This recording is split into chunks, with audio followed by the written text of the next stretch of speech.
The story begins with a news report about a major breakthrough in medicine. Dr. Crippen is a guest in the studio and explains that the research has had 10,009 clinical trials on humans so far, and all 10,009 of these people are now cancer-free. Dr. Crippen has essentially cured cancer. We then cut to 3 years later. We see New York City, but with no people. Empty cars have been left on the roads, and we can only hear the sound of seagulls chirping. The streets are all completely empty, and there is not a single soul to be found. Eventually, we find our first human, Robert Neville. He's driving a car with a gun on his lap. His dog, Sam, is sitting in the passenger seat. Robert then spots a herd of wild deer running through the streets. He drives after them and holds his gun out the window. He's essentially hunting wild deer in the center of an empty city. He eventually sneaks upon a deer, but before he can shoot, some lions arrive. They begin killing the deer. He decides to leave the lions to their prey and moves on. We then get to see this man's home. All of the doors are locked and the windows are shut. The cupboards are full of tins and jars of food. The TV is playing old recordings of daytime TV. He then gives the dog a bath until the alarm from his watch goes off. Then, his mood suddenly sinks. The alarm means that the sun is about to go down. This means that he needs to board up all of the windows and hide in complete darkness. We soon find out why this happens, as we can hear the sound of loud beasts rummaging through the streets. The loud screeching sound of these beasts sparks a flashback. This sound reminds him of the loud car screech of his car a few years ago. He's picking up his wife Zoe and daughter Marley. Robert is a police officer and decides to get his family out of New York City, but he wants to stay to help. There's a quarantine due to a mutated virus.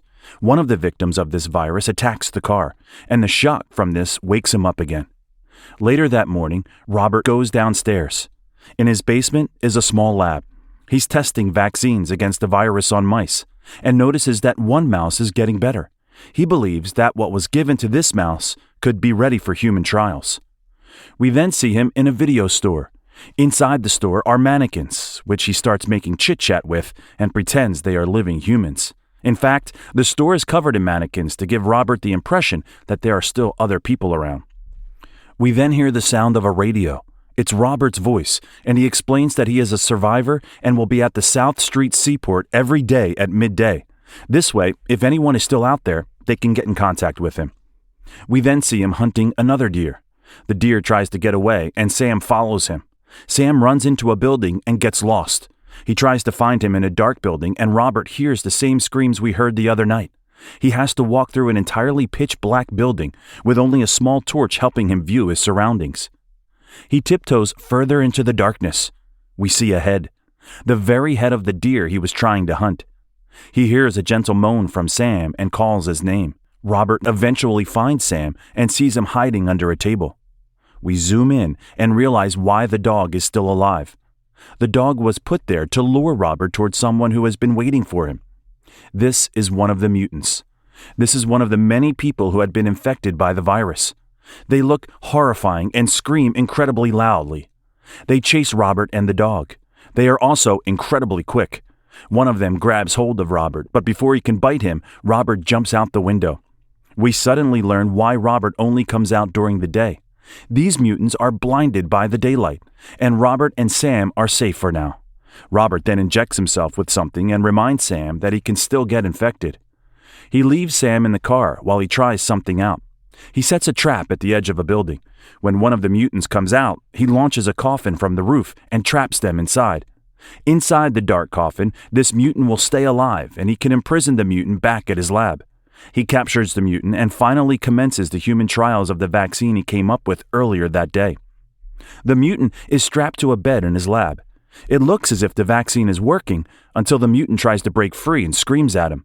Then her heart rate suddenly stops. He revives her with an adrenaline shot and will need to try other vaccines. He sadly concludes that this vaccine is ineffective for humans. We also learn that Robert is immune to the airborne and contact strains of the virus, but Sam is only immune to the airborne strain. We then flash back to 3 years ago. He is again with his wife and child in the car. The army is simply stopping people from leaving the city. Soldiers have lined up and are taking temperatures. Only the people who have scanned clear are able to pass through. Robert tests clear. Marley tests clear, but his wife scans red and is no good. She is then taken away from them. Army officers threaten to shoot her if she resists. Robert explains that he is a lieutenant and orders them to scan her again. She scans clear this time and is allowed to pass through. They are brought out to a helicopter. Robert bids them a tearful goodbye. The next day, he's watching reruns of the TV again. In this footage, Dr. Crippen's supposed miracle cure for cancer has mutated and caused an outbreak which resembles rabies. He goes about his daily routine. However, while driving, he notices that one of the mannequins is in the middle of the street. This really messes with his mind. He approaches the mannequin and is hoisted in the air by a rope. The infected set a trap for him during the night. He falls asleep on this rope, but is awakened by his watch alarm. It's getting dark, and it's about time to go back inside. He cuts himself loose, but also accidentally cuts his leg, too. He is now unable to walk and hobbles towards his car. From a distance, dogs begin barking. They appear to be dogs which have also been infected with the virus. The sun is setting and a line of sunlight is blocking the dogs from attacking Robert and Sam. Eventually, the sun sets and the dogs attack. Richard shoots one of them, but another is attacking Sam. He eventually shoots the other dog, but Sam has been bitten, and Sam is not immune to the contact stream of the virus. He takes Sam home and injects her with the vaccine. Sam is getting weak. Robert holds her in his arms. He notices that she is suddenly shedding lumps of her fur. He looks at her and notices that her eyes have gotten bloody. Sam then growls at him in the same way that the other mutated humans do. He has to look away while he kills Sam. Robert then buries his best friend in the ground and takes some pills to help him get through this moment. He is now well and truly alone. Robert talks to the mannequins in the video store again. He tells them how he misses his friend. He then pleads with one of the mannequins to say hello and cries when there's no response. We then find Robert driving out at night. Instead of staying at home, he decides to park his car, wait for some mutants to arrive, and run them all over.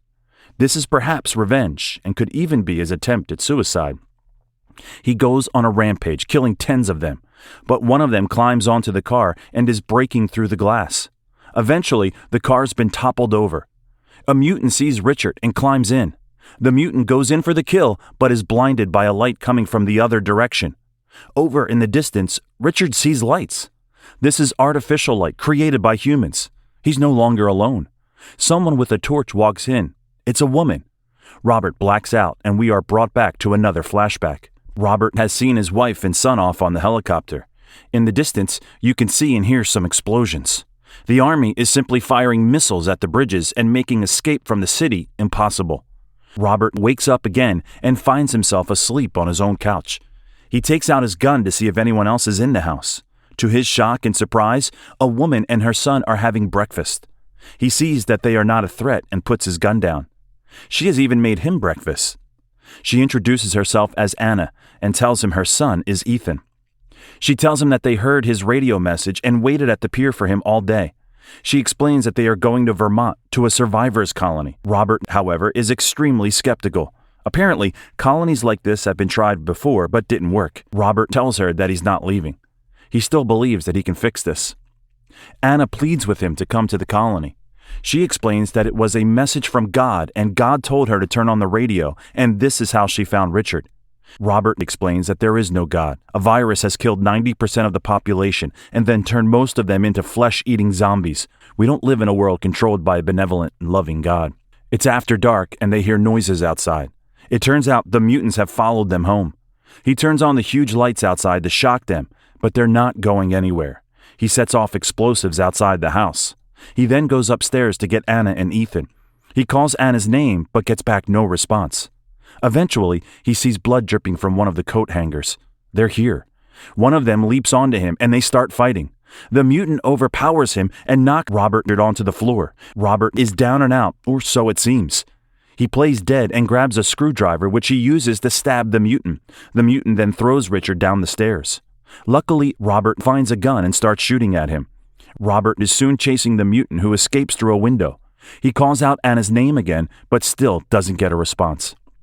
We soon realize why Anna and Ethan have been so silent. A mutant is trawling through the house. Robert can see Anna and Ethan hiding from him.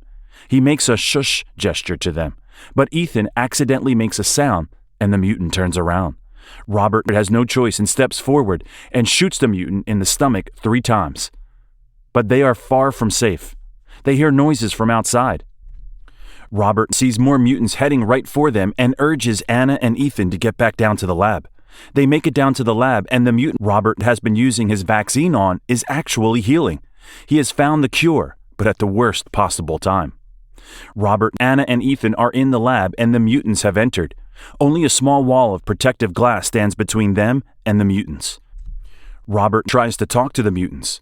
He tells them that he can save them, but they don't understand and only want to kill them.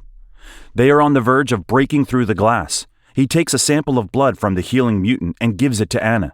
He then makes them hide in a cellar in the wall behind them. Robert tells her that he's listening to God and he wants him to protect Anna and Ethan from the mutants. He tells them to stay in that cellar until dawn. The mutants are continuing to break through the glass. Robert takes one last look at a photo of his wife and Marley and takes out a grenade. This grenade kills himself and all of the mutants. In the next scene, Anna and Ethan are driving in a car. They are surrounded by beautiful Auburn trees. They have reached Vermont. They approach the colony and are greeted by 2 soldiers who allow them to enter. We end with Anna's voice. She says that a cure has been found by Dr. Robert Neville, and this discovery will cure and restore his legacy. We are his legacy. This is his legend.